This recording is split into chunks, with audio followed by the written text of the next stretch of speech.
En estas diapositivas vamos a revisar el tema de control de la postura y control del movimiento. Como ya vimos en temas anteriores, en el caso del sistema somatosensorial, en el cual se encarga de la percepción de estímulos externos, los cuales van a enviar este estímulo hacia la corteza cerebral, donde se interpreta y se hace consciente. En este tema, que es el control motor, es justamente lo opuesto, es al revés, es de arriba hacia abajo, es decir, la corteza cerebral es la que inicia la señalización para un movimiento que va a viajar hasta un grupo muscular en alguna parte inferior del sistema nervioso central. Entonces, para que se ejecuten estos movimientos, la corteza cerebral, que es la corteza motora en este caso, se va a encargar de activar una serie de patrones de funcionamiento a distintos niveles del sistema nervioso central, que posteriormente van a enviar señales a niveles más inferiores para poder activar grupos musculares, pero a grandes rasgos podemos observar dos diferencias en este patrón, o dos sistemas, uno que es la vía piramidal y otro que es la vía extrapiramidal. Las grandes diferencias entre uno y otro es que uno es mucho más directo. En el caso de la vía piramidal, está conformado por neuronas y axones que prácticamente viajan de forma directa hasta niveles de la médula espinal y hacen sinapsis con motoneuronas, ¿no? Entonces, sin hacer algún otro tipo de relevo, la gran mayoría. Esta característica de que sean más directos es la razón por la cual se le relaciona con el control motor fino. Movimientos finos como el movimiento de los dedos, por ejemplo, al tocar la guitarra o al tocar el piano, también al escribir, son movimientos bastante finos. Otros grupos musculares que implican la vía piramidal son los músculos de la cara. Al nosotros hacer alguna expresión o gesticulación, esto implica movimientos con mayor afinidad y por lo tanto la vía piramidal. Entonces, el hecho de que sean finos es porque es una vía más directa, sin hacer relevos en otros puntos del sistema nervioso central. No siempre es así, pero la gran mayoría es por esta razón. Y ya veremos más adelante que hay ciertas excepciones. Otro ejemplo de esto sería también el movimiento de los ojos, mediante la estimulación de los músculos oculomotores. Y por otro lado, la vía extrapiramidal implica movimientos gruesos, principalmente relacionados con la postura. Entonces esto implica control sobre los músculos que están sobre el eje del organismo, como los músculos de la espalda. Entonces, a pesar de que la vía extrapiramidal no es solamente una sola vía, sino muchas vías, tienen características similares y la principal de ellas es que hacen algún tipo de relevo, de conexión con una estructura dentro del sistema nervioso central, como puede ser el putamen, los ganglios de la base, el propio cerebelo, y esto ya implica ciertas características de las cuales vamos a hablar más adelante.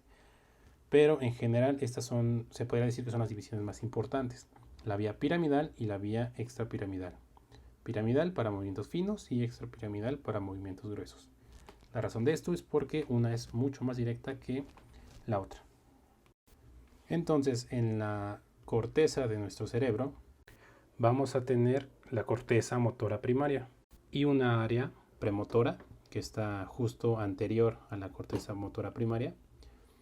Y esta área premotora es la que se va a encargar, que corresponde a esta zona, es la que se va a encargar de planear los movimientos, mientras que la corteza motora primaria, que es la que se encuentra aquí, justo después de la cisura de Rolando, y corresponde con el área 4 de Brodmann, es la que se va a encargar de iniciar la señal para ejecutar algún movimiento, ¿no? Entonces, el área premotora o área 6 de Brodmann es la que planea el movimiento, y el área o la corteza motora primaria es la que inicia dicho movimiento. Eh, este inicio de la ejecución de algún movimiento es la integración de de muchas otras señalizaciones, como podría ser la vía visual, que nosotros veamos algo, que escuchemos algo o sintamos algo. Estas señalizaciones llegan hasta la corteza cerebral, se integran, se hacen conscientes y ya nosotros podemos planear cómo actuar, qué movimiento hacer o no hacer algún tipo de movimiento. Todas estas vías sensoriales que llegan a la corteza van a llegar hacia o van a hacer conexión con la corteza, con el área premotora, para planear si se va a hacer algún tipo de movimiento. Entonces, debido a que en la corteza motora primaria es donde inicia el movimiento, hay una representación topográfica de los grupos musculares sobre esta corteza motora. Entonces, aquellos músculos que implican menos complejidad en sus movimientos, es decir, los músculos con movimientos gruesos, como el esternocleidomastoideo o los dorsales o el trapecio, tienen una representación menor en la corteza cerebral. ¿Por qué? Porque no implican tanta complejidad en sus movimientos. Pero en aquellos músculos con movimientos finos, como ya mencionamos, los de los dedos o los de la cara, los músculos de la cara, implican mayor complejidad, por lo tanto, mayor representación sobre la corteza motora. Entonces, en base a esto, es por lo cual existe este homúnculo de Penfield, que fue realizado por me parece que es un neurocirujano. Esto ya tiene como desde los 40, 50, y fue quien realizó esta representación topográfica de los movimientos musculares sobre la corteza motora. Es por esto que este homúnculo de Penfield tiene las manos y los dedos más grandes, también la cara, la lengua, los labios. ¿Por qué? Porque implican mayor complejidad en sus movimientos. Y los grupos musculares que los representa de forma más pequeña, pues son los que son movimientos gruesos, como los músculos de la espalda o en general del torso, que son los que mantienen la postura. Entonces ya mencionamos que tenemos dos grandes vías para el movimiento voluntario, que es la vía piramidal y la vía extrapiramidal. Vamos a empezar hablando de la vía piramidal. Esta vía piramidal, como ya mencionamos, inicia a partir de la corteza motora primaria, planeada por el área premotora. Estas neuronas, cuyos cuerpos o somas van a iniciar en dicha corteza motora, van a enviar sus axones a niveles inferiores del sistema nervioso central. A este nivel van a formar la corona radiada o corona radiata, y este conjunto, que es un conjunto de axones, y van a formar posteriormente fascículos. Entonces, hasta este momento bajan de forma ipsilateral, es decir, lo que venga del lado derecho de la corteza va a bajar por el mismo lado derecho, y lo que venga del lado izquierdo baja igual por el mismo lado izquierdo. Y va a bajar por niveles del tronco encefálico, pasando por el mesencéfalo, a nivel del puente, y hasta la parte que a nosotros nos importa, que es el bulbo raquídeo, esta zona de aquí. Y la razón por la que es importante el bulbo raquídeo es porque, bueno, las terminaciones nerviosas, los axones que forman fascículos provenientes de la corteza cerebral, van a viajar hasta este nivel del bulbo raquídeo y van a formar una estructura conocida como pirámides del bulbo raquídeo. Se llaman pirámides porque de forma inversa podemos ver cómo convergen todas estas fibras hasta un punto y van a formar una especie de pirámide. Entonces, en este bulbo raquídeo se forman dos, una de cada lado. Hasta este momento ninguna fibra ha decusado. A niveles inferiores, inmediatamente inferiores de las pirámides del bulbo raquídeo, podemos ver cómo algunas fibras van a decusar y algunas fibras van a quedar del mismo lado. El 90% de las fibras van a decursar y el otro 10% se va a quedar del mismo lado. Entonces, una vez que decursan o se quedan del mismo lado, van a formar dos fascículos, que son los fascículos que a nosotros nos interesan. Uno es el fascículo córtico-espinal lateral, que en el caso de, estamos aquí viendo un encéfalo con un corte coronal, entonces este lado sería el lado izquierdo y este sería el lado derecho. Entonces las fibras, los fascículos de estas neuronas de la corteza van a bajar del lado ipsilateral hasta mi bulbo raquídeo, donde, como ya mencionamos, el 90% de este fascículo va a decusar y me va a generar el fascículo espinolateral. Y del lado ipsilateral, las que se quedan del mismo lado, me van a generar el fascículo córtico-espinal anterior o ventral, que sería este de aquí. Y lo mismo para el otro lado, se forma un fascículo, el cual va a bajar, me va a formar la pirámide del bulbo.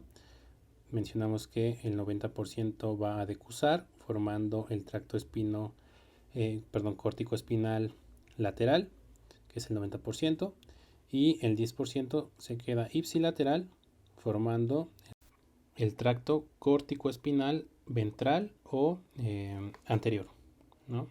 Este de aquí. Hasta este punto todo ocurre dentro del bulbo raquídeo o niveles superiores, es decir, todavía no llegamos a la médula espinal.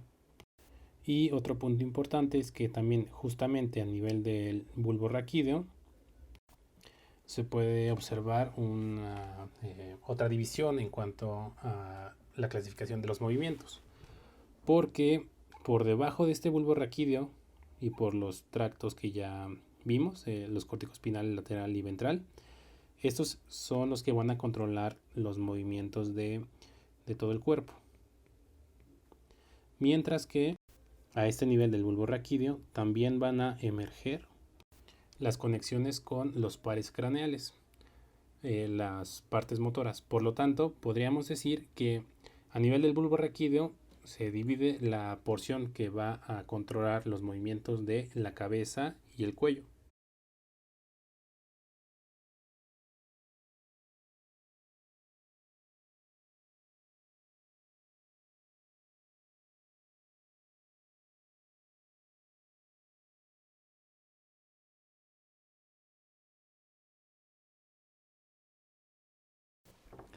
Entonces en esta imagen tenemos del lado derecho y de color azul las vías ascendentes, que son las somatosensoriales, y del lado izquierdo tenemos las de color rojo con lo contrario, que son las vías corticoespinales. Entonces en el tema que estamos revisando ahorita sería de este lado, las corticoespinales. Y como ya habíamos mencionado, a niveles más superiores se había formado el tracto córtico-espinal lateral y el tracto córtico-espinal anterior, los cuales provenían directamente de la corteza motora primaria. Y en ese otro esquema también tenemos un segmento transversal de la médula espinal, y como habíamos mencionado, nuestros tractos córtico espinal lateral, que iba a ser en esta zona, y el tracto córtico espinal anterior, que iba a estar más o menos en esta zona.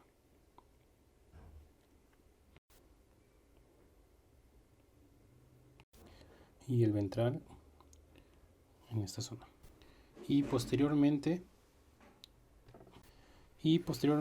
estas fibras, estos fascículos corticoespinales van a hacer sinapsis con interneuronas que se encuentran en las astas dorsales de la sustancia gris, que sería básicamente aquí.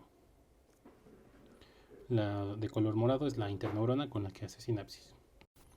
Y finalmente a este nivel medular, la interneurona va a hacer sinapsis a ese nivel en la sustancia gris, en la asta dorsal. Va a hacer sinapsis con una motoneurona, que es una motoneurona alfa, la cual es la que finalmente va a salir de la médula espinal hasta el músculo al cual va a activar, mediante la liberación de neurotransmisor que sería la acetilcolina en el en la unión neuromuscular y bueno, la consecuente contracción que esto generaría.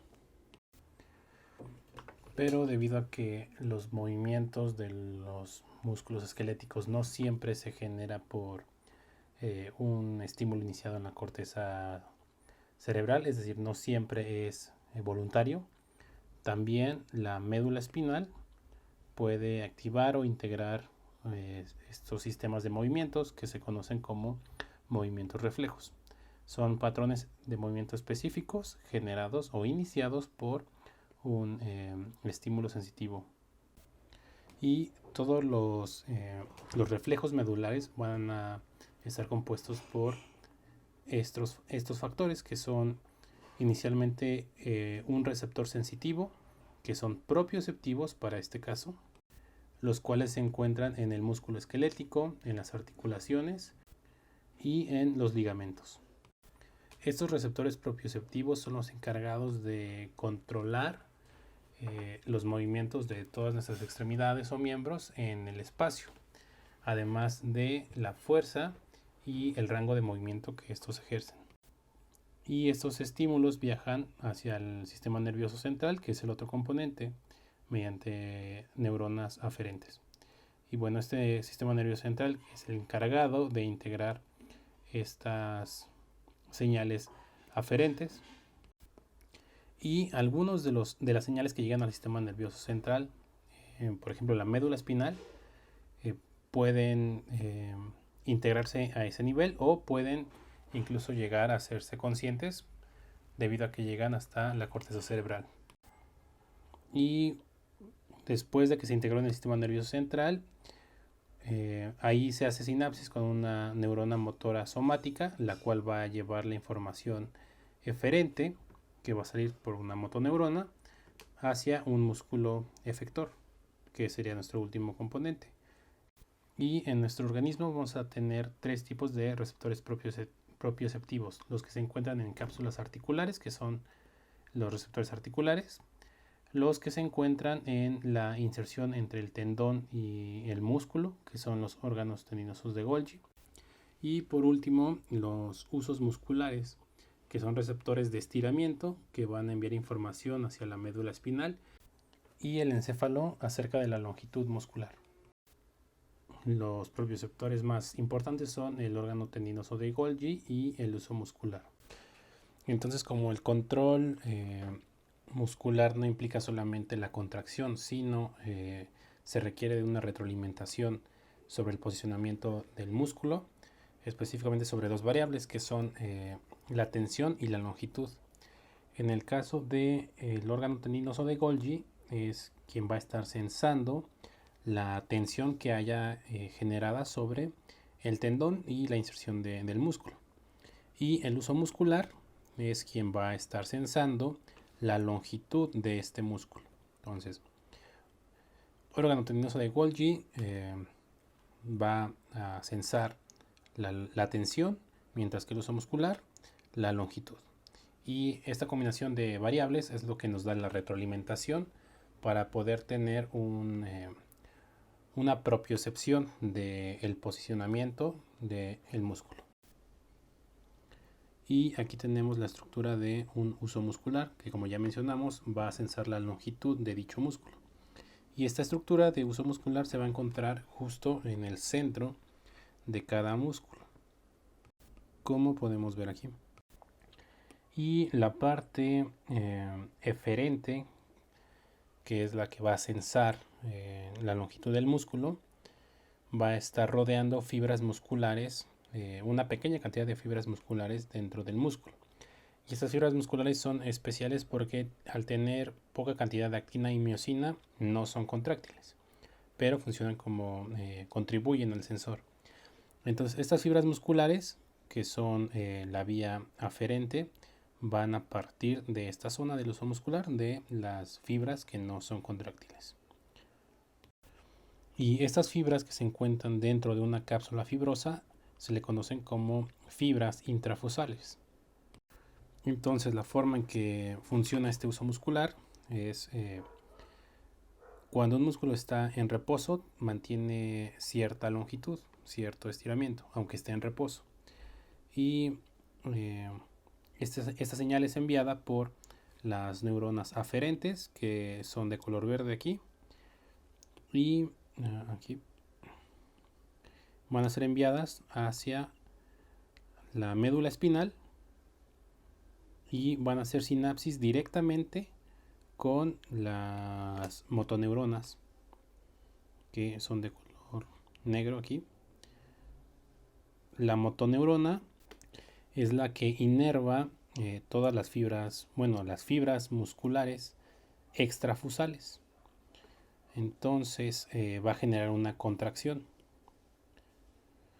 Y esto es un reflejo monosináptico, porque un único estímulo es enviado hasta la médula espinal, donde solamente se hace una sinapsis directa con una motoneurona, es decir, la neurona aferente hace sinapsis directa con la neurona eferente, sin pasar por una interneurona y mucho menos sin llevar esta información a niveles superiores en el sistema nervioso central. Entonces, en consecuencia, aunque el músculo esté en reposo, va a tener cierta tensión, lo cual se conoce como tono muscular. Y aparte de generar este tono muscular, ¿qué otra función tiene este reflejo? Que cuando haya un estiramiento del músculo, se genere una contracción refleja para evitar un daño al tejido por un estiramiento. Y esto tiene el nombre de reflejo miotático o de estiramiento. Y esto se puede evaluar de forma clínica con el reflejo rotuliano y los reflejos de estiramiento en general. Y el órgano tendinoso de Golgi, el cual se va a encontrar en los tendones de los músculos, va a servir para controlar la tensión de dicho músculo. Y al contrario del uso muscular, en este caso su principal activación va a ser frente a una contracción excesiva del músculo. Entonces, si este músculo se acorta y por lo tanto se está contrayendo, en el órgano tendinoso de Golgi va a aumentar la tensión generada por la contracción, lo cual va a activar este sistema en el cual va a enviar esta información hacia la vía o la neurona aferente por la porción posterior de la médula espinal. Va a ser una sinapsis con una interneurona que es inhibitoria. Entonces va a activar la neurona inhibitoria, la cual va a inhibir posteriormente a una neurona motora efectora, que a su vez esta motoneurona va a inhibir al músculo del cual provino el estímulo. Si bien lo que principalmente lo activa es un exceso de contracción o una contracción excesiva, porque aumenta la tensión sobre el tendón, también puede generar una extensión excesiva del músculo, porque también hay un cambio en la tensión. Entonces, principalmente es sensar la tensión que se genera durante este músculo y por lo tanto también sobre el tendón.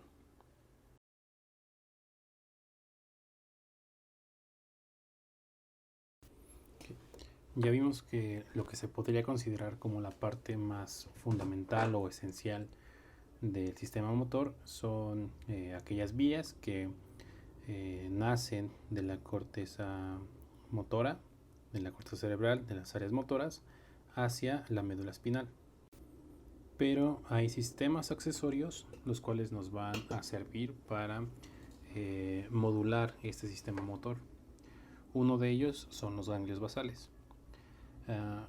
Este término de ganglios basales hace referencia a un conjunto de núcleos. Hay que recordar que el término de núcleo se refiere a un conjunto de somas neuronales, y estos núcleos se van a encontrar profundos en ambos hemisferios cerebrales y están en pares, el mismo núcleo va a estar en el lado izquierdo que en el lado derecho. Y estos núcleos se van a asociar con otras estructuras, tanto del encéfalo como del mesencéfalo. Y de forma más general, y lo que creo es fundamental de esto, ¿qué función van a tener los ganglios basales? Pues se puede decir que la función más general es la regulación o modulación de los movimientos o de la vía motora. ¿Y cómo es que van a ejercer esta función de regulación de la vía motora? Pues mediante el envío de estímulos desde la corteza cerebral con estos ganglios basales.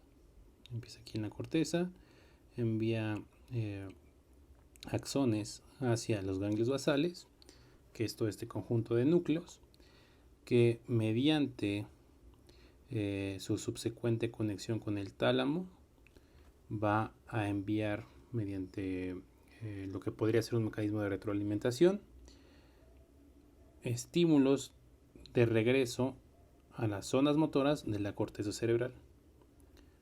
Entonces, las conexiones que reciben los ganglios basales es desde la corteza cerebral y los va a regresar mediante una conexión con el tálamo nuevamente hacia las áreas motoras de la corteza cerebral, es decir, la premotora, la motora primaria, la corteza prefrontal, para posteriormente realizar la ejecución de algún movimiento, es decir, modulación del sistema motor. Repito, esto es a grandes rasgos el qué es, cómo funciona y el cómo es que se ejerce esta función. Vamos a ver que estas conexiones desde la corteza y hacia la corteza es mediante dos vías.